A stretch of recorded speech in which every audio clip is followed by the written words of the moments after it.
나는 화인그룹 백금자 여사의 충실한 개였습니다.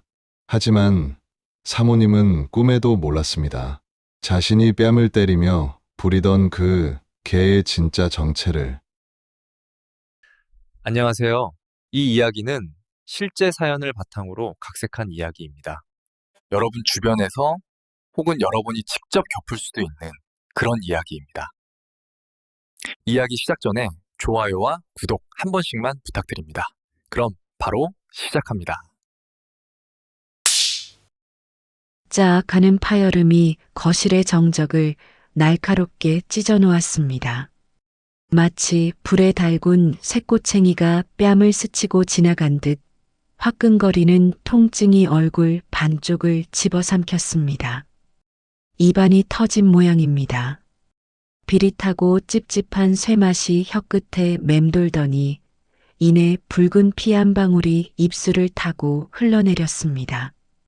그 붉은 선혈은 뚝 하고 바닥으로 떨어지지 못하고 제 앞에 서 있는 칠순 노인의 구두 코 위에 떨어져 얼룩을 남겼습니다.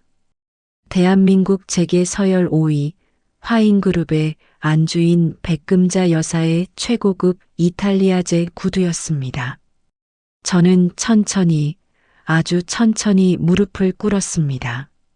제 무릎뼈가 차디찬 대리석 바닥에 부딪히는 소리가 마치 죄인의 낙인 찍히는 소리처럼 텅 빈 서재를 울렸습니다.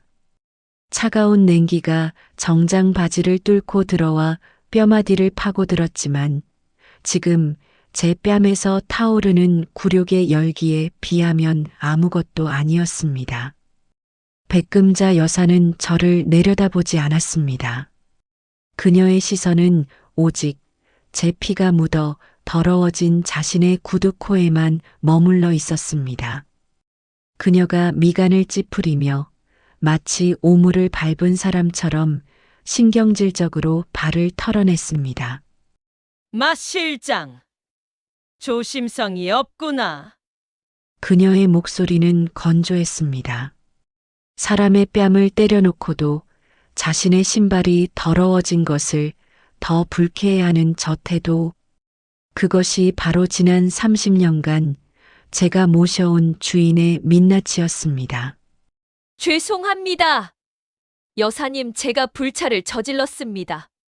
저는 품에서 하얀 손수건을 꺼내 바닥에 엎드린 채 그녀의 구두를 닦기 시작했습니다.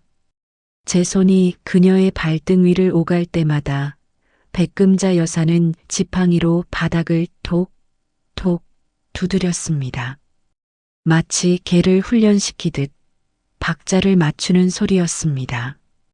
이게 내 위치 알지? 네, 알고 있습니다. 사람은 주제를 알아야 해?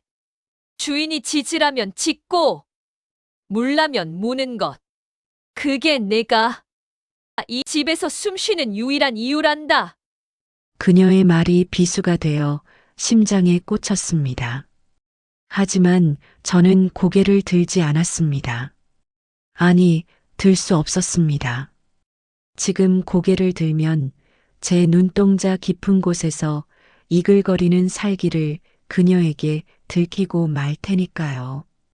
저는 구두의 얼룩이 완전히 사라질 때까지 문지르고 또 문질렀습니다. 손수건이 붉은 피로 물들 때까지 멈추지 않았습니다. 걔가 사람 흉내를 내면 징그러운 법이야. 이번 일, 내 선에서 깔끔하게 마무리해라. 내 아들 이름에 금집 하나라도 나면 그땐 내 놈 목줄부터 끊어버릴 테니까. 백금자 여사가 혀를 차며 돌아섰습니다. 또각또각 그녀의 발소리가 멀어지고 육중한 서재 문이 닫히는 소리가 들려왔습니다. 그제야 저는 고개를 들었습니다. 텅 빈 방 화려한 샹들리에 아래 홀로 남겨진 제 모습이 유리창에 비쳤습니다. 터진 입술, 헝클어진 머리, 그리고 짐승처럼 붉게 충혈된 눈. 거울 속의 사내가 저에게 묻습니다. 너는 왜 이 수모를 견디고 있느냐고. 왜 짐승 취급을 받으면서도 이 지옥 같은 집구석을 떠나지 못하느냐고. 저는 떨리는 손으로 피 묻은 입술을 닦아냈습니다. 입안에 고인 피를 꿀꺽 삼켰습니다. 뜨겁고 비릿한 덩어리가 식도를 타고 넘어가며 제 위장을 뒤틀어 놓았습니다. 기억해야 합니다. 이 맛을, 이 굴욕을, 그리고 오늘 내 무릎에 새겨진 이 차가운 바닥의 온도를 뼈에 새겨야 합니다. 세상 사람들은 저를 화인그룹의 충견이라 부릅니다. 하지만 그들은 모릅니다. 제가 꼬리를 흔들며 기다리고 있는 것이 주인이 던져줄 고기 한 점이 아니라는 것을, 제가 기다리는 것은 이 거대한 성벽이 무너져 내리고 저 오만한 주인들이 제 발밑에서 피눈물을 흘리며 기어다니게 될 바로 그날이라는 것을. 30년 전 제 가슴에 불도장처럼 찍혀버린 그날의 비극. 그 지독한 빚을 갚아주기 위해 저는 오늘도 기꺼이 개가 되었습니다. 자, 이제 이야기를 시작해볼까 합니다. 한 남자가 자신의 인생을 통째로 걸고 준비한 아주 길고도 잔혹한 사냥에 대한 이야기를 말입니다. 제 기억 속의 30년 전 그날은 세상의 모든 소리가 차가운 빗소리에 묻혀버린 날이었습니다. 하늘이 뚫린 듯 쏟아지는 장대비가 아버지의 영정사진을 품에 안은 어머니의 어깨를 무겁게 짓누르고 있었습니다. 그때 제 나이 고작 10살. 제 작은 손은 어머니의 치맛자락을 생명줄처럼 움켜쥐고 있었고 빗물인지 눈물인지 모를 것이 뺨을 타고 흘러 입술을 적셨습니다. 화인그룹의 본가, 그 으리으리한 철문 앞은 마치 저승의 입구처럼 높고 단단해 보였습니다. 어머니는 그 차가운 아스팔트 바닥에 무릎을 꿇고 이마가 찢어질 듯 바닥을 찌으며 울부짖었습니다. 형님, 제발 문 좀 열어주세요. 우리 진우, 아버님 마지막 가시는 길에 절이라도 한번 올리게 해주세요. 네, 형님. 어머니의 목소리는 빗소리에 묻혀 희미하게 흩어졌고 굳게 닫힌 철문은 꿈쩍도 하지 않았습니다. 철문 옆 인터폰 스피커에서 지직거리는 잡음과 함께 젊은 시절 백금자 여사의 목소리가 흘러나왔습니다. 지금도 잊히지 않는 그 서늘하고 날카로운 목소리. 어디서 행패야? 첨년이 낳은 자식은 내 집에 들릴 수 없다고 했을 텐데. 경비 뭐해? 저것들 당장 끌어내지 않고. 그 명령 한마디에 건장한 사내들이 우리 모자를 짐짝처럼 들어 올렸습니다. 저는 어머니를 지키려 안간힘을 썼지만 10살 아이의 힘으로는 역부족이었습니다. 내동댕이 쳐진 우리는 진흙탕 속에 뒹굴었고 아버지의 영정 사진은 빗물에 젖어 형체를 알아볼 수 없게 뭉개졌습니다. 그날 밤 우리는 쫓기듯 뱃길에 올랐습니다. 어디로 가는지도 모른 채 그저 이 지옥 같은 곳에서 멀어지기만을 바랐습니다. 하지만 불행은 끈질기게 우리를 따라붙었습니다. 칠흑 같은 어둠 속에서 거대한 굉음과 함께 배가 뒤집혔고 차디찬 강물이 우리 가족을 삼켰습니다. 살려주세요. 누구 없어요. 어머니의 비명소리가 물살에 잠기고 제 눈앞에서 갓난쟁이 동생의 작은 손이 허공을 휘젓다 사라졌습니다. 그것이 마지막이었습니다. 화인그룹의 장손 홍진우는 그 차가운 강물 속에서 죽었습니다. 그리고 며칠 뒤 이름 없는 고아원에서 눈을 뜬 저는 기억을 잃은 고아 마강수라는 이름으로 다시 태어났습니다. 헉! 거친 숨을 몰아쉬며 잠에서 깹니다. 또 그 꿈입니다. 30년이 지났지만 그날의 차가운 빗물과 강물 냄새는 매일 밤 악몽이 되어 제 침실을 찾아옵니다. 식은 땀으로 흠뻑 젖은 셔츠가 등에 달라붙어 불쾌한 감촉을 남깁니다. 저는 떨리는 손으로 협탁 위에 생수를 집어들어 단숨에 들이켰습니다. 타들어가는 목구멍으로 차가운 물이 넘어가자 그제야 현실 감각이 돌아옵니다. 이곳은 강남 한복판 최고급 호텔의 스위트룸입니다. 하지만 이 화려한 방의 주인은 제가 아닙니다. 거실 소파에는 화인그룹의 가짜 후계자이자 제 상전인 홍석훈 전무가 인사불성이 되어 널브러져 있습니다. 바닥에는 수천만 원을 호가하는 양주병들이 깨진 채 뒹굴고 있고 방 안가득한 숙취 냄새와 여자의 향수 냄새가 뒤섞여 머리를 지끈거리게 합니다. 저는 익숙하게 깨진 유리 조각들을 줍기 시작했습니다. 날카로운 파편에 손가락이 베어 피가 맺히지만 저는 아랑곳하지 않습니다. 이런 상처쯤은 제 가슴에 난 흉터에 비하면 아무것도 아니니까요. 전무님, 일어나실 시간입니다. 오늘 아침 그룹 전략 회의가 있습니다. 제가 커튼을 젖히자 쏟아지는 아침 햇살에 석훈이 인상을 잔뜩 찌푸리며 부스스 몸을 일으킵니다. 그는 제 친구이자 동갑내기입니다. 세상 사람들은 그를 금수저를 물고 태어난 황태자라 부르고 저를 그의 오른팔이라 부릅니다. 하지만 실상은 다릅니다. 저는 그의 오물을 치우는 청소부일 뿐입니다. 머리 깨지겠네. 야, 강수야. 꿀물 좀 타와라. 아, 그리고 어제 그 여자 뒤처리 깔끔하게 했냐? 어머니 귀에 들어가면 나 죽는 거 알지? 저는 묵묵히 꿀물을 타서 그에게 건넸습니다. 염려 마십시오. 합의금 전달했고 각서도 받았습니다. 다시는 전무님 앞에 나타나지 않을 겁니다. 홍석훈은 꿀물을 벌컥벌컥 마시더니 비릿한 웃음을 흘리며 제 어깨를 툭 쳤습니다. 역시 마강수야. 너 없으면 내가 어떻게 사냐? 야, 너는 진짜 내 분신이다. 분신. 알지?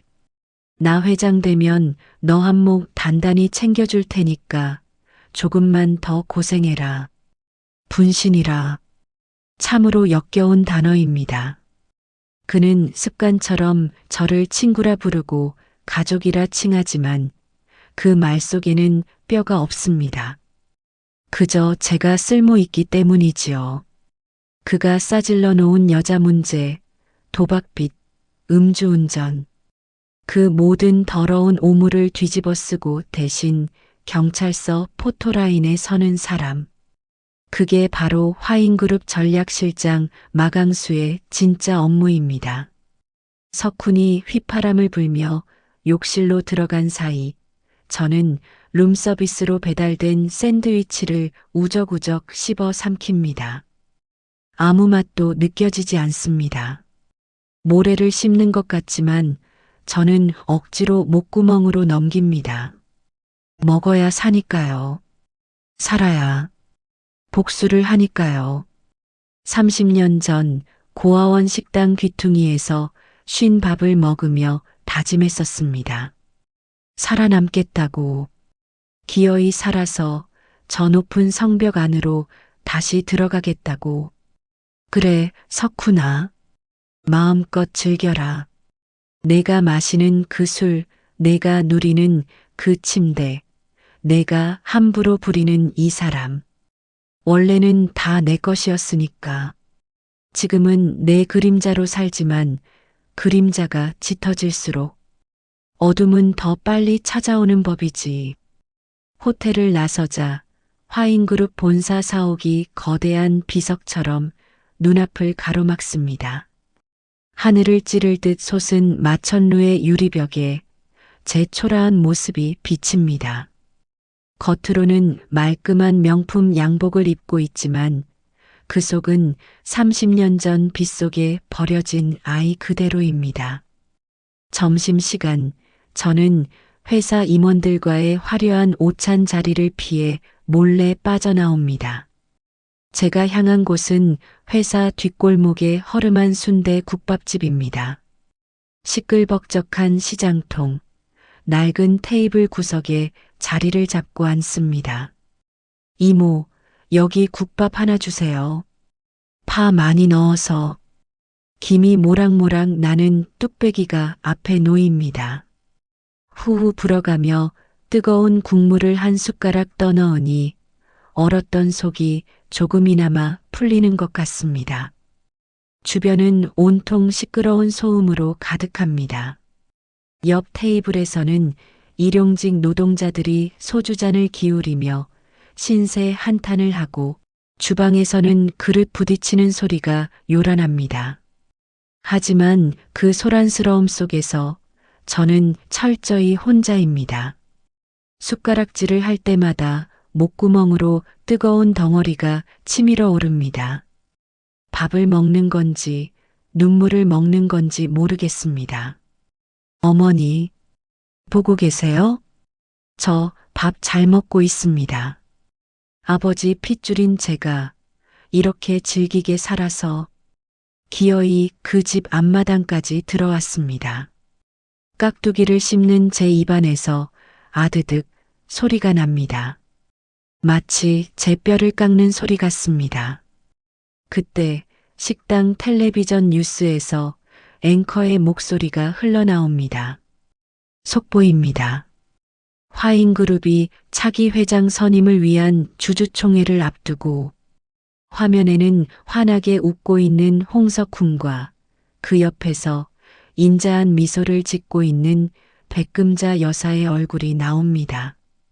식당 사람들이 혀를 차며 한마디씩 거듭니다. 아이고, 저 집안은 돈이 썩어난다지. 저 할망구가 아주 독살하던데. 며느리도 쫓아내고 아들까지 죽였다는 소문이 있어. 돈 많으면 뭐해. 저렇게 독하게 살면 나중에 천벌 받지. 천벌. 맞습니다. 천벌을 받아야지요. 하지만 하늘이 내리는 벌은 너무 늦습니다. 그래서 제가 직접 하려 합니다. 그 천벌의 집행관이 되기로 했습니다. 마지막 국물까지 싹 비우고 저는 자리에서 일어납니다. 계산을 하고 나오는데 식당 이모가 제 등을 툭 칩니다. 총각 힘내. 인상이 왜 그리 어두워? 밥심으로 사는 거야, 알지? 그 투박한 위로 한마디에 하마터면 왈칵 눈물이 쏟아질 뻔했습니다. 어머니가 살아계셨다면 딱 저런 모습이셨을까요? 감사합니다. 잘 먹었습니다. 다시 회사로 돌아가는 길, 저는 넥타이를 고쳐 맵니다. 느슨해졌던 마음을 다시 조입니다. 이제 곧 제 인생에서 가장 잔인한 연극의 이막이 시작될 시간입니다. 복수를 위해 제가 세상에서 유일하게 사랑했던 여자, 송지안을 내 원수의 아내로 만들어야 하는 시간, 내 심장을 도려내어 그들에게 제물로 바쳐야 하는 잔혹한 시간이 다가오고 있습니다. 엘리베이터 거울 속에 제가 슬픈 눈으로 저를 노려봅니다. 할 수 있겠냐고. 사랑하는 여자를 팔아먹고도 내가 과연 사람이라 할 수 있겠냐고. 하지만 저는 대답 대신 차가운 미소를 지어 보입니다. 사람이기를 포기해야 괴물을 잡을 수 있으니까요. 내 복수의 판을 완성하기 위해서는 반드시 넘어야 할 산이 하나 있었습니다. 그것은 내 심장을 도려내는 것보다 더 끔찍하고 차마 인간으로서는 할 수 없는 짓이었습니다. 바로 내 유일한 안식처이자 지옥 같은 삶의 유일한 빛이었던 여자. 송지안을 내 부모를 죽인 원수의 집안으로 밀어넣는 일이었습니다. 화인그룹의 후계자 홍석훈이 회장 자리에 오르기 위해서는 그의 방탕한 이미지를 덮어줄 완벽한 방패가 필요했습니다. 돈 냄새가 나지 않는 명망 있는 교육자 집안의 딸. 대중에게 사랑받는 맑고 선한 이미지.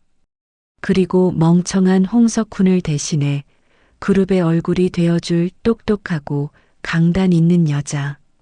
그 잔혹한 조건에 완벽하게 부합하는 여자가 하필이면 지안이었습니다. 나는 큐피드의 화살 대신 독이 발린 단검을 품고 두 사람 사이를 오갔습니다. 아무것도 모르는 지안이는 나를 세상에서 가장 믿음직한 오빠로 그리고 홍석훈을 성실한 사업가로 믿고 있었습니다.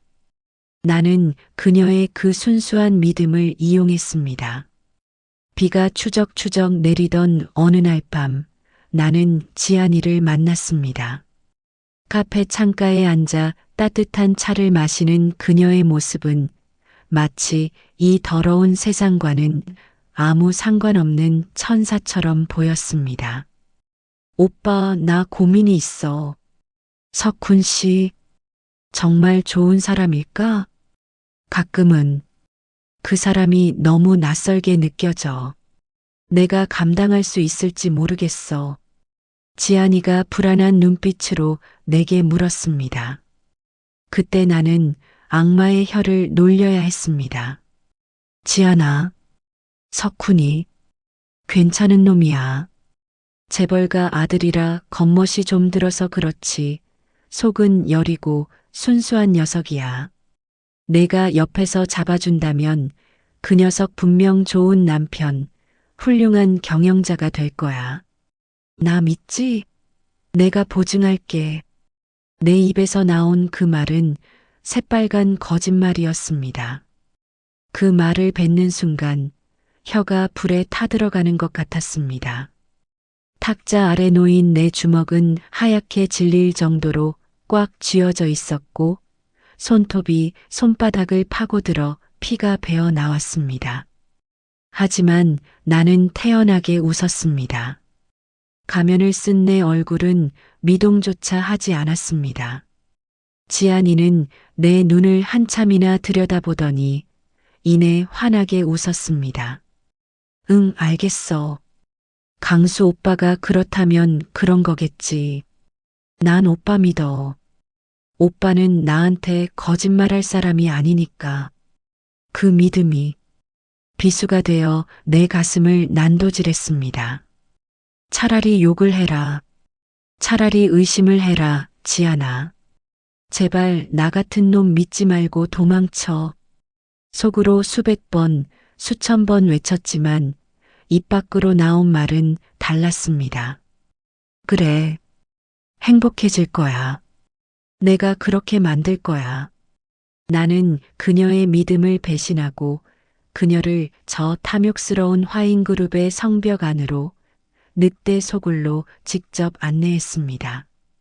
그것이 내 복수의 시작이자 내 영혼이 파멸하는 순간이었습니다. 시간은 야속하게도 빠르게 흘러 드디어 웨딩드레스를 고르는 날이 왔습니다. 청담동의 고급 드레스샵. 화려한 조명이 쏟아지는 피팅룸 앞 소파에 홍석훈과 나는 나란히 앉아 있었습니다. 홍석훈은 휴대폰 게임을 하느라 정신이 없었고 나는 초조하게 다리를 떨고 있었습니다. 차르륵. 커튼이 열리는 소리와 함께 눈부신 백색의 향연이 펼쳐졌습니다.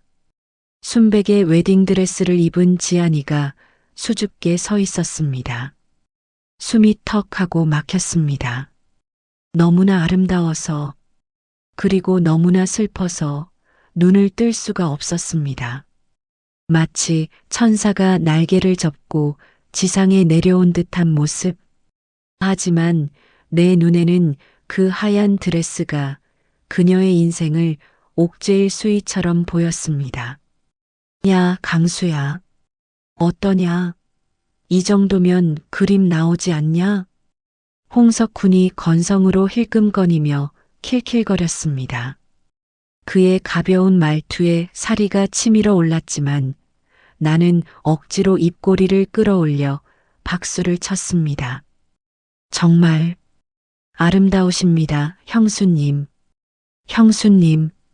그 호칭을 내뱉는 순간 입안에서 모래알이 씹히는 것 같았습니다. 지안이의 시선이 거울을 통해 나를 향했습니다. 그녀의 눈동자가 미세하게 떨리고 있었습니다. 마치 오빠, 나 지금 잘하고 있는 거지? 나 무서워. 라고 말하는 것 같았습니다. 나는 그 시선을 피하지 않고 고개를 끄덕여 주었습니다. 잔인한 긍정이었습니다. 그렇게 결혼식 날이 밝았습니다. 대한민국 정재계 인사들이 모두 모인 호텔 웨딩홀은 화려한 꽃장식과 샹들리에로 눈이 멀어버릴 지경이었습니다. 수천 송이의 장미 향기가 진동했지만 내 코에는 그저 역겨운 돈 냄새로만 느껴졌습니다. 나는 신랑 측 혼주석 뒤편 가장 어두운 그림자 속에 서 있었습니다. 버진 로드 끝에서 지안이가 친정아버지가 아닌 홍석훈의 손을 잡고 입장하고 있었습니다. 웅장한 결혼 행진곡이 울려 퍼지고 사람들의 환호와 박수 소리가 파도처럼 밀려왔습니다. 그 소란스러움 속에서 나는 철저히 고립되어 있었습니다. 주머니 속의 손은 땀으로 축축하게 젖어 있었고 심장은 불규칙하게 요동쳤습니다. 당장이라도 뛰쳐나가 그녀의 손을 잡고 도망치고 싶은 충동. 이 결혼은 무효라고, 저 남자는 가짜라고 소리치고 싶은 욕망. 하지만 내 발은 시멘트에 굳은 듯 바닥에서 떨어지지 않았습니다. 어머니, 보고 계십니까? 제가 기어이 해냈습니다. 원수의 집에 트로이의 목마를 들였습니다. 그런데 왜 이렇게 아픈가요? 왜 심장이 찢어질 것만 같습니까? 식이 진행되는 동안 홍석훈이 틈을 타 내 쪽으로 다가와 귓속말을 했습니다. 야, 강수야. 오늘 지안이 진짜 끝내주지 않냐? 와, 내가 진짜 조상님 은덕을 입었나 보다. 너한테 고맙다, 친구야. 내가 다리 안 놔줬으면 내가 이런 여자랑 어떻게 결혼하냐? 나는 무표정한 얼굴로 대답했습니다. 축하드립니다, 전무님. 부디 행복하게 해주십시오. 걱정 마. 내가 누구냐? 홍석훈이야. 그는 뻔뻔하게 웃으며 다시 단상으로 올라갔습니다. 행복하게 해주겠다고? 개자식? 너는 일주일도 못 가서 딴 여자 품을 찾을 놈이야. 내가 지안이를 울리는 그 순간부터 내 복수는 진짜 시작될 것이다. 백금자 여사는 혼주석에 앉아 더할 나위 없이 만족스러운 표정으로 부채질을 하고 있었습니다. 그녀는 며느리를 맞이한 것이 아니었습니다. 아들의 부족함을 채워줄 고급 장신구, 흠없는 인형을 하나 드렸다고 생각하고 있을 겁니다. 그녀의 탐욕스러운 눈빛이 지안이를 훑을 때마다 나는 속이 메스꺼워 견딜 수가 없었습니다. 지안아, 미안하다. 나를 용서하지 마라. 나는 너를 팔아넘겼다. 내 어머니와 동생의 원수를 갚기 위해 너의 인생을 제물로 바쳤다. 식이 끝나고 신랑 신부 행진이 이어졌습니다. 하늘에서 흩날리는 꽃가루가 마치 내 찢겨진 양심 조각들처럼 보였습니다. 그 화려한 축제의 한복판에서 지안이가 아주 잠깐 뒤를 돌아보았습니다. 수많은 하객들 틈에서 어둠 속에 서 있는 나를 정확히 찾아낸 그녀의 눈. 그 눈빛은 웃고 있었지만 울고 있었습니다. 나는 차마 그 눈을 마주 볼 수 없어 고개를 돌려버렸습니다. 그것이 내가 그녀에게 줄 수 있는 마지막 배려이자 가장 비겁한 회피였습니다. 결혼식이 끝나고 모두가 떠난 텅 빈 연회장. 직원들이 꽃을 치우고 테이블을 정리하는 소리만 덜그럭거렸습니다. 나는 덩그러니 남겨진 샴페인 잔을 들어 단숨에 들이켰습니다. 쓰다. 너무나 써서 눈물이 날 것 같았습니다. 그때였습니다. 양복 안주머니에서 진동이 울렸습니다. 이 늦은 시간에 올 연락이 아닌데. 화면에 뜬 번호를 보는 순간 내 등줄기에 서늘한 소름이 돋았습니다. 그것은 홍석훈이 얼마 전 정리했다고 했던 그의 내연녀였습니다. 마 실장님, 저예요. 오늘 뉴스 봤어요. 결혼식 화려하게 했더군요.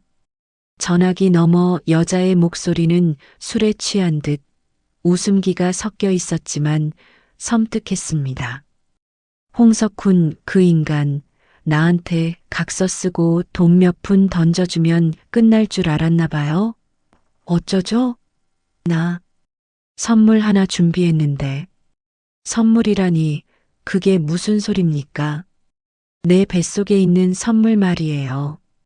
오늘 그 화려한 신부한테도 보여주고 싶은데.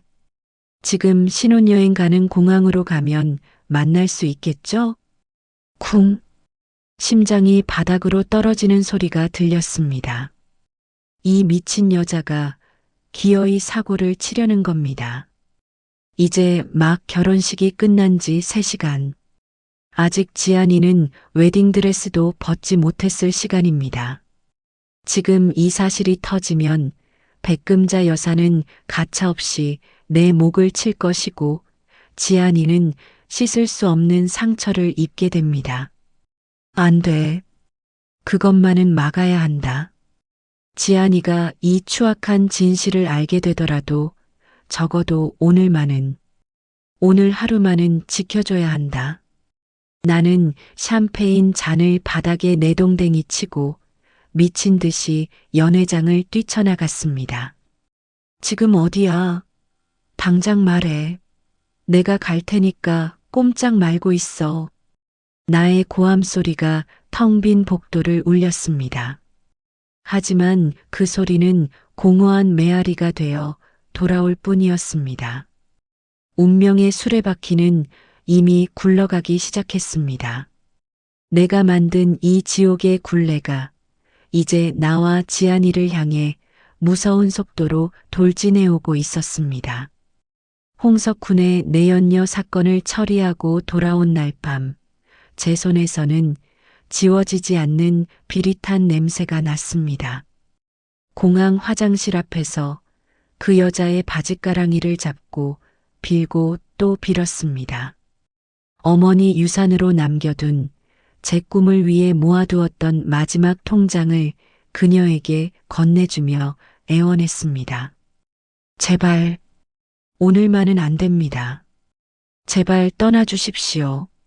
그렇게 가까스로 막아냈지만 제 영혼은 넝마처럼 찢겨나갔습니다. 비누로 10번을 씻고 알코올을 들이부어도 손에서 나는 냄새는 사라지지 않았습니다. 그것은 죄책감의 냄새이자 제가 괴물이 되어가고 있다는 증거였습니다. 그렇게 며칠이 지나고 새벽 2시가 넘은 늦은 시각이었습니다. 잠을 이루지 못해 침대 헤드에 기대앉아 멍하니 천장만 바라보고 있는데 협탁 위에 휴대폰 진동 소리가 고요한 정막을 날카롭게 찢어 놓았습니다. 우웅, 우웅. 마치 불길한 징조처럼 울리는 휴대폰 화면에 뜬 발신자는 안가. 백금자 여사의 서재 직통 내선 번호였습니다. 이 시간에 비서실을 거치지 않고 저를 직접 찾는다는 건 둘 중 하나입니다. 누군가를 소리 소문 없이 매장해야 하거나 아니면 제가 매장당할 차례거나 심장이 불규칙하게 요동치기 시작했습니다. 저는 서둘러 옷을 챙겨 입고 도살장에 끌려가는 소처럼 무거운 발걸음을 옮겨본가 서재로 향했습니다. 육중한 마호간이 문 앞에 섰을 때 문틈으로 새어나오는 차가운 냉기가 제 발목을 휘감았습니다. 심호흡을 크게 한 번 하고 문을 열었습니다. 기익.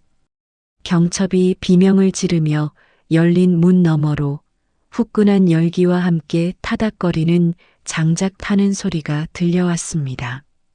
백금자 여사는 벽난로 앞 흔의자에 등을 돌리고 앉아 있었습니다.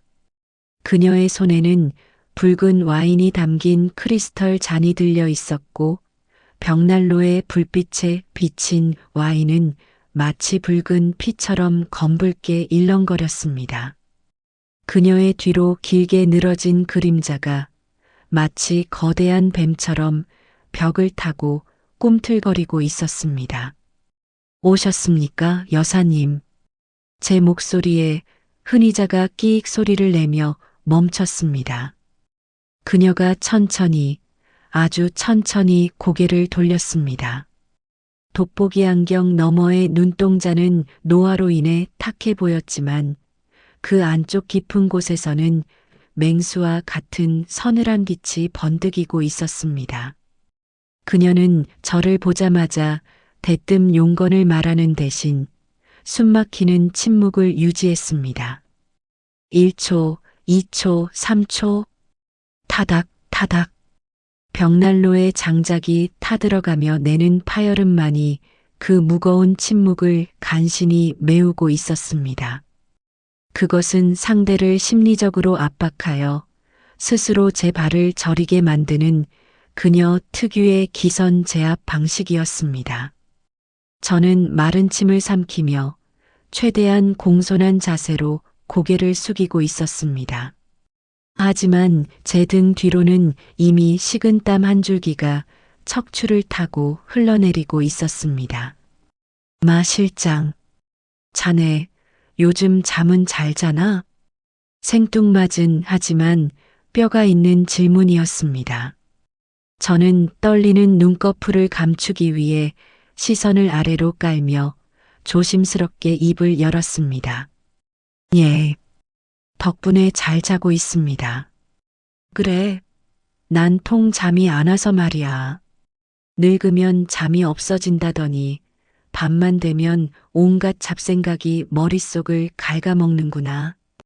그녀가 와인 잔을 입으로 가져가 한 모금 축이더니 다시 입을 열었습니다. 꿈에 자꾸 죽은 내 영감탱이가 나와서는 꼭 잃어버린 핏줄을 찾아달라고 떼를 쓴단 말이지. 핏줄. 그 단어가 제 심장을 쿵 하고 내리찍었습니다. 호흡이 멈출 것 같은 긴장감이 전신을 휘감았습니다. 혹시 눈치챈 것인가? 아니면 단순한 노인의 변덕인가? 머릿속에서 수만 가지 경우의 수가 회오리 쳤지만 저는 가면을 벗을 수 없었습니다. 회장님께서 생전에 손주 사랑이 각별하셨으니까요. 아마 석훈 전무님 걱정을 하시는 모양입니다. 석훈이? 흥? 그녀가 코웃음을 치며 와인 잔을 신경질적으로 탁자에 내려놓았습니다. 쨍 하는 날카로운 소리가 제 신경을 긁었습니다. 영감이 찾는 게 과연 석훈이일까? 아니면 30년 전 그 비 오는 날 내가 대문 밖으로 내쫓았던 그 첩년의 자식일까? 이름이 뭐였더라? 그래, 홍진우. 살아있었으면 딱 자네 나이쯤 됐겠더구먼. 백금자 여사가 자리에서 일어나 지팡이를 짚고 천천히 제 앞으로 다가왔습니다. 쿵, 쿵. 지팡이가 바닥을 찍는 소리가 마치 저승사자가 다가오는 발자국 소리처럼 들렸습니다. 그녀는 제 코앞까지 다가와 쭈글쭈글한 손을 들어 제 넥타이를 매만졌습니다. 얼음장처럼 차가운 손길이 목을 스칠 때마다 전신에 소름이 돋아올랐습니다. 마 실장, 내 눈은 못 속인다. 사람은 말이야, 본능적으로 자기랑 같은 냄새가 나는 종자를 알아보고 경계하게 되어 있어. 그런데 자네한테서는 아주 익숙하고 기분 나쁜 냄새가 나. 마치 죽은 영감탱이가 환생해서 내 앞에 서 있는 것 같은 그런 지독한 핏줄 냄새 말이야. 숨이 턱 막혔습니다. 심장이 미친 듯이 펌프질을 해대며 늑골을 부수고 튀어나올 것만 같았습니다. 들켰다. 이것은 명백한 의심이자 선전포고였습니다. 여기서 눈동자가 1mm라도 흔들리면 끝장이다. 나는 입술 안쪽 살을 피가 나도록 꽉 깨물며 그 고통으로 정신을 붙잡았습니다. 그리고 억지로 입꼬리를 비틀어 가장 비굴하고 멍청한 미소를 지어 보였습니다. 여사님, 농담이 지나치십니다. 저 같은 근본 없는 고아놈한테서 감히 회장님의 고귀한 향기가 난다니요. 그건 저에 대한 모독이 아니라 하늘에 계신 회장님에 대한 모독입니다. 저는 그저 여사님이 주시는 밥을 먹고 사는 충직한 개일 뿐입니다. 호, 말대꾸를 다 하고 제법 담이 커졌어? 그녀가 눈을 가늘게 뜨고 저를 쏘아보았습니다.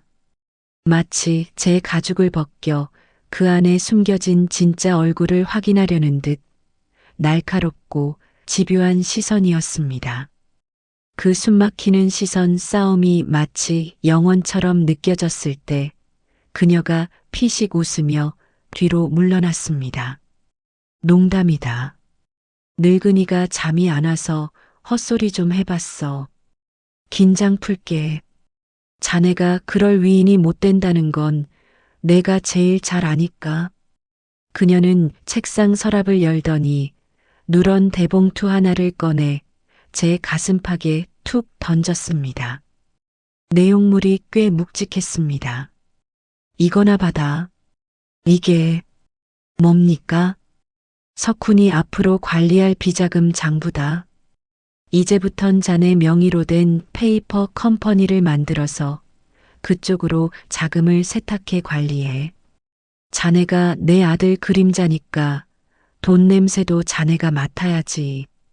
안 그래? 순간 손끝이 파르르 떨렸습니다. 이것은 시험이자 족쇄였습니다. 이 서류에 제 이름으로 서명하는 순간 저는 법적으로 완벽한 횡령범이자 경제사범이 됩니다. 만약 일이 터지면 홍석훈 대신 제가 감옥에 가야 하는 총알바지 계약서인 셈입니다. 백금자 여사는 지금 제 충성심을 시험하는 동시에 언제든 제 목을 칠 수 있는 칼자루를 쥐려는 것입니다. 거절한다면 그건 곧 배신을 의미합니다. 선택의 여지는 없었습니다. 저는 떨리는 손을 감추려 주먹을 꽉 쥐었다 펴고는 양복 안주머니에서 만년필을 꺼냈습니다. 감사합니다, 여사님. 믿고 맡겨주신 만큼 제 목숨을 걸고 지키겠습니다. 사각, 사각. 적막한 서재 안에서 종이 위를 달리는 펜촉 소리가 유난히 거칠고 크게 들렸습니다. 그 소리는 마치 제 목숨을 담보로 악마와 계약을 맺는 소리 같았습니다. 마지막 마침표를 찍고 서류를 건네자 백금자 여사는 만족스러운 듯 입꼬리를 올렸습니다. 잘했다. 나가봐. 내일 새벽 골프 있으니까 차 대기시키고. 네. 안녕히 주무십시오. 도망치듯 서재를 빠져나왔습니다. 복도에 나오자마자 다리에 힘이 풀려 벽을 짚어야 했습니다. 폐부 깊숙한 곳에서부터 참았던 숨이 터져 나왔습니다. 후, 살았다. 일단은 넘겼다. 하지만 진짜 위기는 그 문 밖에서 저를 기다리고 있었습니다. 식은땀에 젖은 셔츠를 식히며 복도 끝으로 걸어가던 중이었습니다. 혹시나 하는 마음에 다시 한번 확인하고 싶은 게 있어 발길을 돌려 서재 문 앞으로 조심스럽게 다가갔을 때였습니다. 문틈 사이로 백금자 여사의 낮고 은밀한 통화 소리가 새어나왔습니다. 여보세요. 김 원장? 나다. 방금 마 실장 나갔어. 그놈이 마시던 물잔 내가 책상 위에 그대로 뒀으니까. 지금 당장 사람 보내서 수거해 가. 제 발이 바닥에 본드로 붙인 듯 그 자리에 얼어붙었습니다. 귀를 의심했습니다. 물잔이라니. 아까 제가 긴장을 감추려 마셨던 그 물잔을 말하는 겁니까? 그래. 유전자 검사. 머리카락이든 타액이든 단 0.1%라도 죽은 홍진우랑 일치하는지 확인해. 내 감이 틀린 적 없잖아. 그놈 눈빛이 아무래도 수상해. 개새끼치고는 눈빛이 너무 맑아. 만약 맞다면? 후훗. 뭘 물어. 쥐도 새도 모르게 처리해야지. 교통사고가 좋겠어. 운전기사니까 졸음운전으로 처리하면 깔끔하잖아. 세상이 빙글 도는 것 같았습니다. 그녀는 저를 믿은 게 아니었습니다. 서류에 서명하게 만들어 안심시킨 뒤로는 제 숨통을 끊을 칼을 갈고 있었던 것입니다. 공포가 분노로, 분노가 다시 사리로 바뀌는 데는 그리 오랜 시간이 걸리지 않았습니다. 어머니, 들리십니까? 저 여자가 지금 제 목숨을 가지고 흥정을 하고 있습니다. 30년 전 아버지를 죽음으로 내몰았던 그 방식 그대로 저를 또다시 죽이려 하고 있습니다.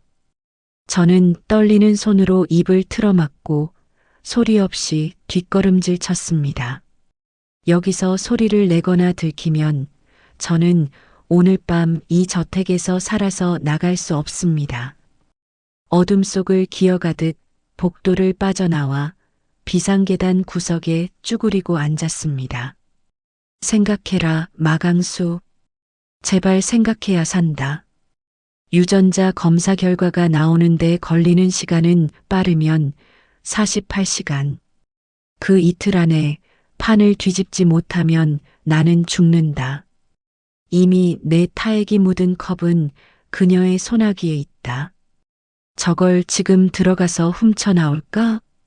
아니, 그랬다간 곳곳에 깔린 CCTV와 경호팀에게 발각될 게 뻔하다. 그렇다면 검사 결과를 조작해야 하나? 김 원장은 백금자의 30년 지기 신복이다. 내 푼돈 따위로 매수될 위인이 아니다. 막다른 골목. 사방이 벽으로 막힌 독방에 갇힌 기분이었습니다. 숨이 가빠오고 손끝이 저려왔습니다. 그때 주머니 속 휴대폰이 다시 한번 진동했습니다. 징. 발신자는 송지안. 이 새벽에 지안이가 왜? 불길한 예감은 틀린 적이 없습니다. 떨리는 손으로 전화를 받았습니다. 여보세요, 지안아? 수화기 너머로 지안이의 숨죽인 울음소리와 함께 가쁜 숨소리가 들려왔습니다. 오빠, 강수 오빠, 나 어떡해. 나 지금 너무 무서워. 지안아, 진정해. 왜 그래? 무슨 일이야? 나 오늘 석훈 씨 서재 청소하다가 봤어. 금고가 열려 있길래 봤는데 거기 오빠 사진이 있었어. 내 사진? 응. 오빠 사진에 빨간 줄이 그어져 있고 그 밑에 제거 대상 1순위라고 써 있어. 그리고 우리 아빠 회사 관련 서류들도 다 거기 있었어. 이게 다 뭐야? 오빠, 지금 위험한 일 하는 거야? 석훈 씨가 오빠를 왜? 탄식이 터져 나왔습니다. 결국 지안이마저 이 진흙탕 싸움에 발을 들이고 말았습니다. 홍석훈, 이 멍청한 놈이 술에 취해 금고 문단속도 제대로 안 한 것입니다. 백금자의 의심, 유전자 검사의 위협, 그리고 지안이의 위험한 발견. 모든 파도가 동시에 저를 덮쳐오고 있었습니다. 나는 이를 악물었습니다. 잇몸에서 찌릿한 피 맛이 났습니다. 지안아, 잘 들어. 내 말 명심해서 들어. 지금 당장 그 서류랑 사진 원래대로 돌려놔. 그리고 너는 아무것도 못 본 거야. 하지만 오빠, 제발 시키는 대로 해. 내가 안다고 티내는 순간 너도 위험해져. 내가 갈게. 내일 아침 일찍 그리로 갈 테니까 제발. 아무 짓도 하지 말고 자는 척하고 있어. 알겠지? 전화를 끊고 저는 비상계단을 미친 듯이 뛰어내려갔습니다. 구두굽 소리가 텅 빈 계단을 울리며 마치 저를 쫓아오는 죽음의 발자국 소리처럼 귓가를 때렸습니다. 이틀, 나에게 남은 시간은 단 48시간. 그 시간 안에 백금자의 유전자 검사를 역이용하고 지안이를 지키고 놈들의 목을 칠 칼을 갈아야 한다.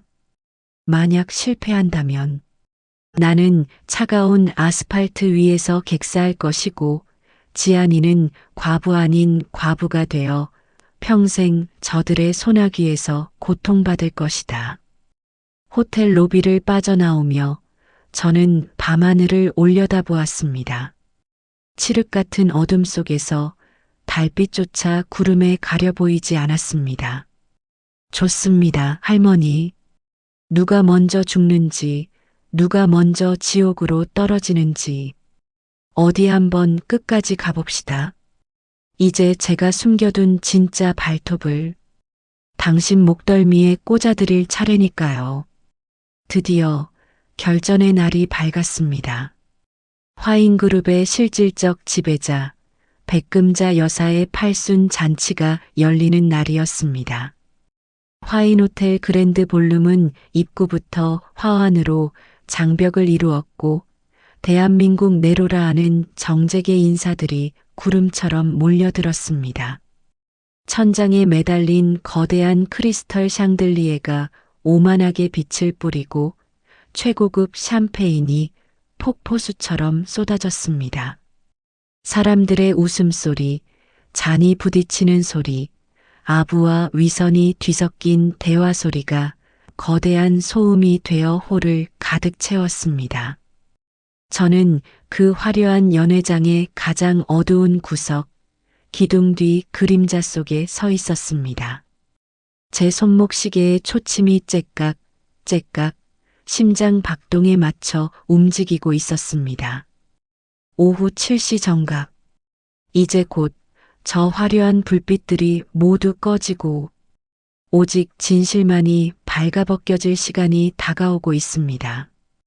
마 실장, 잠깐 이리로 와라. 헤드셋을 통해 백금자 여사의 호출이 떨어졌습니다. 그녀는 메인 테이블 상석에 앉아 여왕처럼 하객들의 인사를 받고 있었습니다. 고운 비단 한복을 입고 목에는 알이 굵은 진주 목걸이를 두른 채 인자하게 웃고 있는 모습. 그 모습이 너무나 완벽해서 구역질이 날 지경이었습니다. 제가 다가가 허리를 숙이자 그녀가 부채로 입을 가린 채 낮게 속삭였습니다. 표정이 왜 그래? 잔칫날인데 좀 웃지. 축하드립니다, 여사님. 만수무강하십시오. 만수무강이라. 그래, 고맙다. 그런데 마 실장. 아까 김 원장한테서 연락이 왔어. 유전자 검사 결과가 나왔다더구나. 제 심장이 쿵 하고 내려앉았습니다. 저는 숨을 죽이고 그녀의 입술만 바라보았습니다. 내 감이 틀렸더구나. 불일치라네. 0.01%도 안 섞인 완전한 남남이라더군. 그녀가 혀를 차며 피식 웃었습니다. 내가 늙었나 봐. 엄한 사람을 의심하고 말이야. 자네한테 좀 미안하게 됐네. 그 말을 듣는 순간 제 입꼬리가 미세하게 떨렸습니다. 그녀는 안심하고 있었습니다. 제가 미리 손을 써둔 가짜 결과지를 철석같이 믿고 무장 해제된 상태였습니다. 아닙니다, 여사님. 의심이 풀리셨다니 다행입니다. 그래. 오늘 행사 끝나면 수고비 챙겨줄 테니 마무리 잘하고. 네. 분부대로 모시겠습니다. 저는 짧게 대답하고 뒤로 물러났습니다. 등 뒤로 식은땀이 흘렀지만 마음속에서는 승리의 팡파르가 울려 퍼지고 있었습니다. 안심하십시오, 여사님. 당신이 방심한 바로 이 순간이 당신의 목을 칠 유일한 기회니까요. 잠시 후 사회자의 안내 멘트와 함께 실내 조명이 어두워졌습니다. 지금부터 자랑스러운 화인그룹의 후계자 홍석훈 전무님의 축사가 있겠습니다. 핀 조명이 단상을 비추고 홍석훈이 의기양양하게 마이크 앞에 섰습니다. 그는 잔뜩 상기된 얼굴로 하객들을 둘러보았습니다. 그 옆에는 창백하게 질린 얼굴의 지안이가 억지로 미소를 지으며 서 있었습니다. 지안이의 떨리는 어깨를 보는 순간 제 가슴 속에서 뜨거운 용암이 끓어올랐습니다. 조금만 참아, 지안아. 이 지옥을 끝내줄게. 존경하는 어머니, 그리고 귀빈 여러분. 오늘 이 자리는 단순히 어머니의 생신을 축하하는 자리가 아닙니다. 화인그룹이 새로운 100년을 향해 도약하는 홍석훈의 연설이 이어지는 동안 저는 무대 뒤편 제어실을 향해 고개를 끄덕였습니다. 그것은 약속된 신호였습니다. 자, 어머니를 위해 제가 준비한 특별 영상을 보시겠습니다. 홍석훈이 손을 뻗어 무대 중앙의 대형 스크린을 가리켰습니다. 웅장한 음악과 함께 화면이 켜졌습니다. 백금자 여사의 젊은 시절 사진들이 파노라마처럼 흘러나오자 객석에서 박수가 터져 나왔습니다. 하지만 그 박수 소리는 오래가지 못했습니다. 치지직. 갑자기 화면에 노이즈가 생기더니 음악이 뚝 끊겼습니다. 사람들이 웅성거리기 시작했습니다. 뭐야? 방송 사고야? 저게 뭐지? 화면에 뜬 것은 백금자 여사의 사진이 아니었습니다. 그것은 하얀 어포 용지를 스캔한 낯선 서류 한 장이었습니다. 유전자 감식 결과 보고서 원본. 검은 글씨가 스크린을 가득 채우자 연회장 안에는 물을 끼얹은 듯한 정적이 흘렀습니다. 숨소리조차 들리지 않는 그 정막 속에서 스크린의 글씨가 주민준 마이너스인 되었습니다. 검체 A 홍석훈 북의 혈연관계 성립 안됨. 불일치. 검체 B 마강수 북의 혈연관계 성립함. 99.9% 일치. 사람들의 눈이 휘둥그레졌습니다. 수백 개의 눈동자가 스크린과 홍석훈, 그리고 백금자 여사를 번갈아 쳐다보았습니다. 이게 뭐야? 당장 꺼, 안 꺼. 백금자 여사가 자리에서 벌떡 일어나 비명을 질렀습니다. 그녀의 우아했던 가면이 산산조각 나는 순간이었습니다. 홍석훈은 멍하니 스크린을 바라보며 입만 뻥긋거리고 있었습니다. 상황 파악조차 되지 않는 멍청한 얼굴. 그때 또각 제가 어둠 속에서 걸어나갔습니다. 모두의 시선이 저에게 꽂혔습니다. 저는 단상 위로 올라가 넋이 나간 홍석훈의 손에서 마이크를 뺏어 들었습니다. 삐익. 마이크 하울링 소리가 날카롭게 홀을 갈랐습니다. 사람들이 귀를 막고 인상을 찌푸렸지만 저는 아랑곳하지 않았습니다. 끄지 마십시오. 제 목소리가 스피커를 타고 쩌렁쩌렁하게 울렸습니다. 이것이 여러분이 그토록 찬양하던 화인그룹의 진짜 얼굴입니다. 마 실장, 내가 감히 미쳤어. 백금자 여사가 부들부들 떨며 삿대질을 했습니다. 그녀의 손에 들려있던 와인 잔이 바닥으로 떨어져 박살이 났습니다. 쨍그랑 깨진 파편 위로 붉은 와인이 핏물처럼 번져나갔습니다. 저는 단상에서 내려와 천천히, 아주 천천히 그녀 앞으로 걸어갔습니다. 30년 전 빗속에서 쫓겨나던 그 아이의 걸음으로, 어제 그녀의 구두를 닦으며 무릎 꿇었던 그개 같은 걸음으로, 하지만 지금 제 허리는 꼿꼿했고 시선은 그녀를 내려다보고 있었습니다. 미친 건 제가 아니라 할머니, 당신입니다. 할머니? 사람들이 경악하며 웅성거렸습니다. 네. 똑똑히 들으십시오. 김 원장이 당신에게 보고한 불일치 결과지. 그거 제가 바꿔치기한 가짜입니다. 그리고 저기 스크린에 뜬 것, 99.9% 일치하는 저 유전자의 주인이 바로 접니다. 당신이 30년 전 강물에 빠뜨려 죽인 줄 알았던 손자, 홍진우가 살아서 돌아왔습니다. 거짓말이야. 이건 모함이야. 경호원, 저놈 당장 끌어내. 백금자 여사가 악을 썼지만 아무도 움직이지 않았습니다. 이미 스크린에는 또 다른 영상이 재생되고 있었기 때문입니다.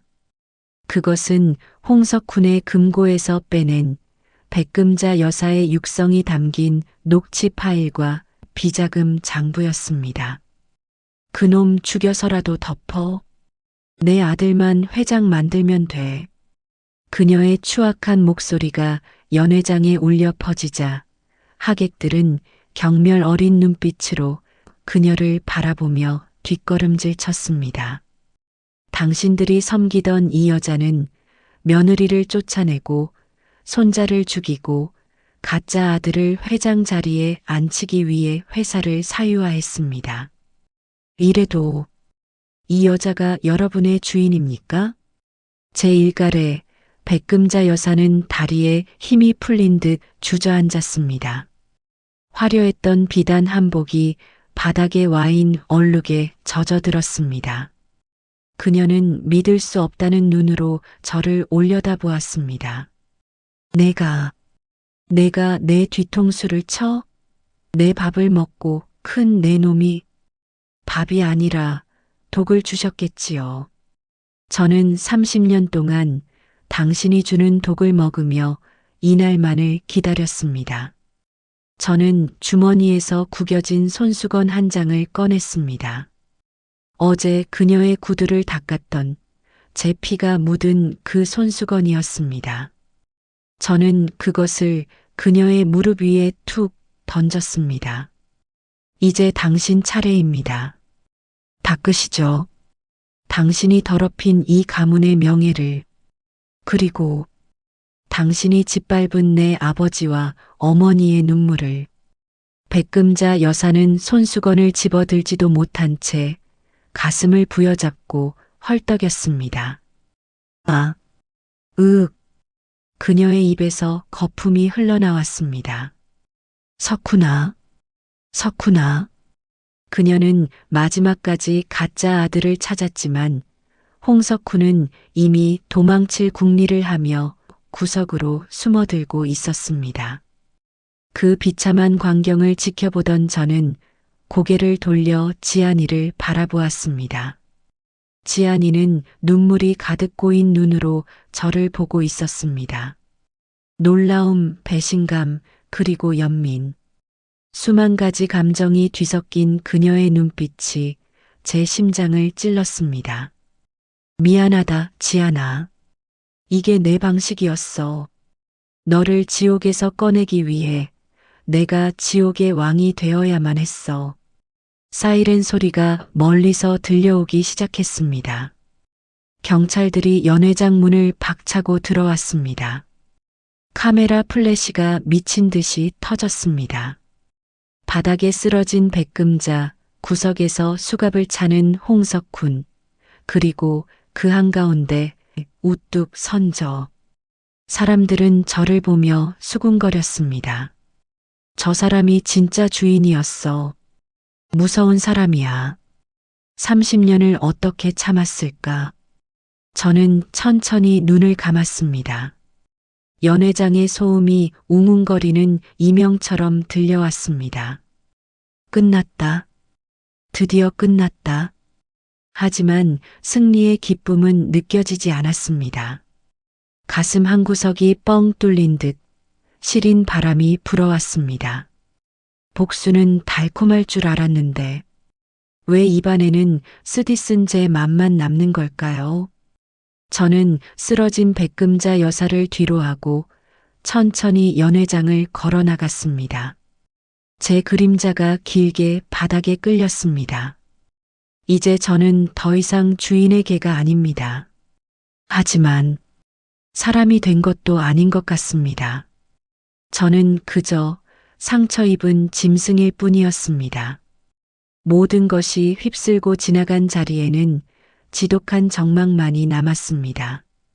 사이렌 소리가 멀어지고 경찰차의 붉은 경광등 불빛이 사라진 연회장.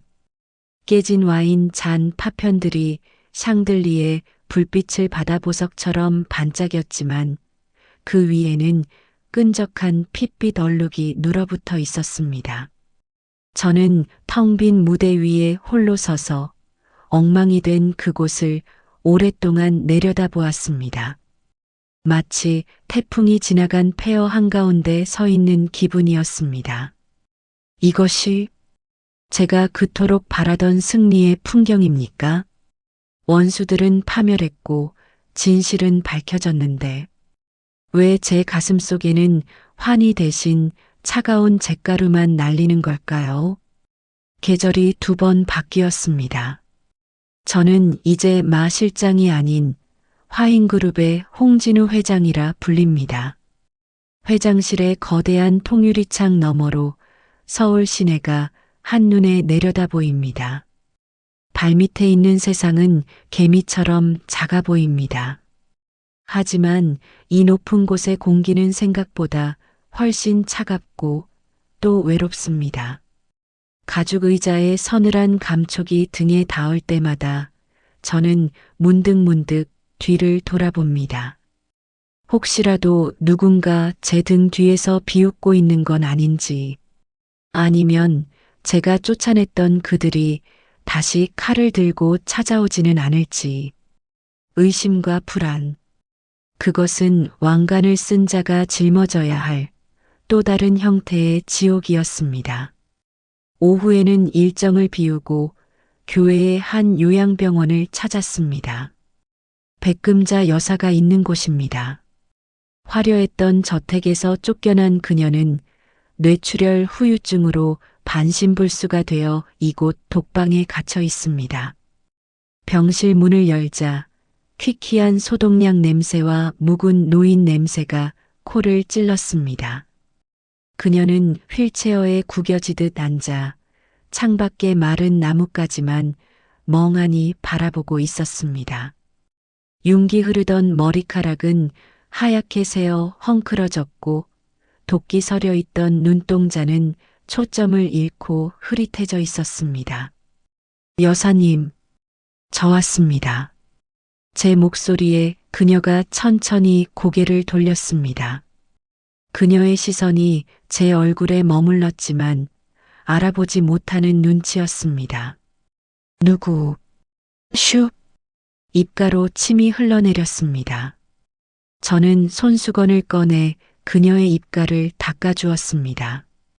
과거 그녀의 구두를 닦던 그 손으로 말입니다. 저 진우입니다. 홍진우? 진우? 그녀의 눈동자가 순간 흔들리는가 싶더니 이내 킬킬거리며 웃기 시작했습니다. 진우, 죽었는데? 물에 빠져서 꼬르륵 죽었는데? 그녀는 허공에 손을 휘저으며 아이처럼 해맑게 웃었습니다. 내가 죽였어. 내가 우리 석훈이 주려고 다 뺏었어. 히히. 그 모습을 보는 순간 가슴속 응어리가 툭 하고 끊어지는 것 같았습니다. 분노도 증오도 아닌 기이한 허무함이 밀려왔습니다. 천하를 호령하던 여장부 백금자는 이제 없습니다. 자신의 죄조차 기억하지 못하는 껍데기만 남은 노파가 있을 뿐입니다. 이것이 당신이 받은 천벌입니까? 기억이라는 감옥에 갇혀 평생 과거의 망령과 사는 것. 건강하세요. 오래오래 그렇게 사셔야 합니다. 그게 제가 당신에게 드리는 마지막 복수니까요. 병원을 나와 차에 오르려는데 익숙한 그림자가 병원 정원 벤치에 앉아 있는 것이 보였습니다. 송지연, 그녀였습니다. 심장이 덜컥 내려앉았습니다. 그날의 사건 이후 저는 차마 그녀를 볼 면목이 없어 피해왔습니다. 홍석훈과 이혼하고 위자료도 마다한 채 사라졌다는 소식만 들었는데 그녀가 왜 여기에 있는 걸까요? 저는 홀린 듯 그녀에게 다가갔습니다. 바스락. 제 발자국 소리에 그녀가 고개를 들었습니다. 화장기 없는 수수한 얼굴. 많이 야위었지만 눈빛만은 예전처럼 맑고 깊었습니다. 지안아, 오빠, 왔어? 그녀는 놀라지 않았습니다. 마치 제가 올 줄 알았다는 듯 담담하게 미소 지었습니다. 여긴 어떻게 알고 왔어? 그냥 오빠가 올 것 같아서. 할머니, 상태는 좀 어때? 많이 안 좋으셔. 사람도 못 알아보고. 그렇구나. 어색한 침묵이 흘렀습니다. 바람이 불어와 낙엽들이 우리 발밑을 스치고 지나갔습니다. 할 말이 너무 많은데 무슨 말부터 해야 할지 모르겠다. 미안하다는 말로도 다 씻을 수 없다는 거 알아. 내가 너한테 무슨 짓을 했는지 알아. 지안이가 제 말을 끊었습니다. 그녀가 자리에서 일어나 제 앞으로 다가왔습니다. 처음엔 오빠가 죽도록 미웠어. 어떻게 나한테 그럴 수 있나? 사랑한다면서, 동생처럼 아낀다면서, 어떻게 나를 그 불구덩이에 밀어넣나? 매일 밤 오빠를 저주하고 울었어. 그런데 오빠, 그날 팔순 잔치에서 오빠가 그랬잖아. 괴물을 잡기 위해 괴물이 되어야 했다고. 30년 동안 오빠가 겪었을 그 지옥을. 홍석훈 그 사람 곁에서 아주 잠깐 겪어보니까 알겠더라. 오빠가 얼마나 외로웠을지, 얼마나 아팠을지. 지안이의 눈에 눈물이 고였습니다. 그 눈물을 보자 제 눈에서도 참았던 뜨거운 것이 흘러내렸습니다. 지안아, 나 오빠 용서한 거 아니야. 아직은 시간이 더 필요해. 하지만 오빠가 혼자 저 차가운 회장실에 갇혀서 또 다른 괴물이 되는 건 싫어. 그러니까 그녀가 조심스럽게 손을 뻗어 제 차가운 손을 잡았습니다. 이제 그만 내려놔. 복수는 끝났잖아. 이제는 오빠 자신을 위해 살아. 홍진우도 마강수도 아닌 그냥 오빠 자신으로. 그녀의 따뜻한 온기가 손끝을 타고 전해져 왔습니다. 얼어붙었던 심장이 녹아내리는 것 같았습니다. 나는 그녀의 손을 꽉 잡았습니다. 마치 구명줄을 잡은 사람처럼 절대로 놓지 않겠다는 듯이. 그래, 노력해 볼게. 내가 옆에 있어 준다면 다시 사람이 되어 볼게. 지는 노을 아래 우리는 오랫동안 그렇게 서 있었습니다. 길었던 겨울이 가고 이제야 비로소 제 인생에도 봄이 오는 것 같았습니다. 어느덧 차가운 겨울바람이 잦아들고 메마른 가지 끝에 연한 초록빛 싹이 돋아나고 있습니다.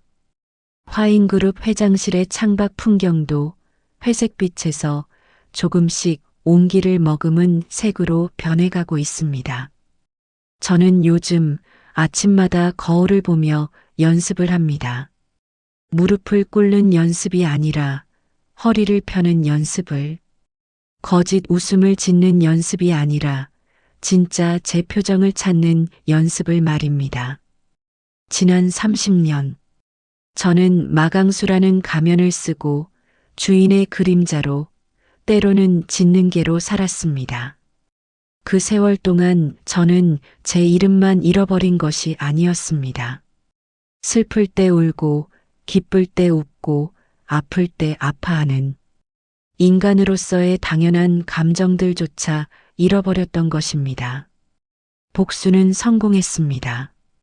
나를 짓밟았던 이들은 무너졌고 빼앗겼던 회장 자리는 되찾았습니다.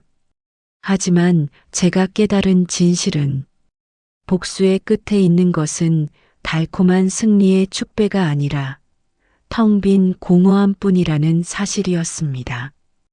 돈이라는 꽃, 권력이라는 꽃, 그 화려한 꽃을 꺾기 위해 평생을 바쳤지만 막상 손에 쥐고 보니 그것은 향기 없는 조화일 뿐이었습니다. 진짜 꽃은 저를 위해 울어주던 국밥집 이모님의 투박한 위로 속에 비 오는 날 우산을 씌워주던 지안이의 따뜻한 손길 속에 그리고 죄책감에 잠 못 이루던 그 수많은 밤들 속에 피어 있었습니다. 사랑하는 여러분, 혹시 지금 누군가를 미워하고 계십니까? 아니면 억울하고 분해서 잠 못 이루고 계십니까? 그 마음, 누구보다 제가 잘 압니다. 하지만 부디 그 미움의 불길에 당신의 소중한 인생까지 태우지는 마십시오. 복수보다 더 위대한 승리는 그럼에도 불구하고 행복해지는 것입니다.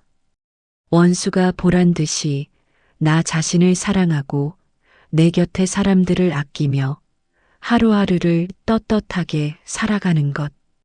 그것이야말로 우리를 짓밟으려 했던 세상에게 날리는 가장 통쾌한 한방입니다. 저는 이제 마강수를 떠나보내고 홍진우라는 제 진짜 이름으로 다시 살아가려 합니다. 머슴도 아니고 주인도 아닌 그저 따뜻한 피가 흐르는 사람으로 말입니다. 제 이야기는 여기까지입니다. 부디 여러분의 삶에는 복수의 칼날 대신 향기로운 웃음꽃만이 가득하시기를 진심으로 기도하겠습니다. 긴 시간 마강수의 치열했던 삶을 함께 지켜봐 주셔서 감사합니다.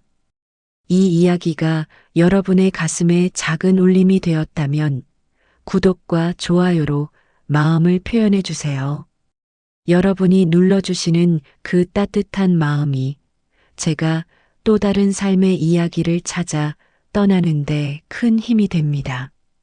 지금까지 화인, 불의 낙인을 지우고 새살을 틔우는 남자 홍진우였습니다. 감사합니다.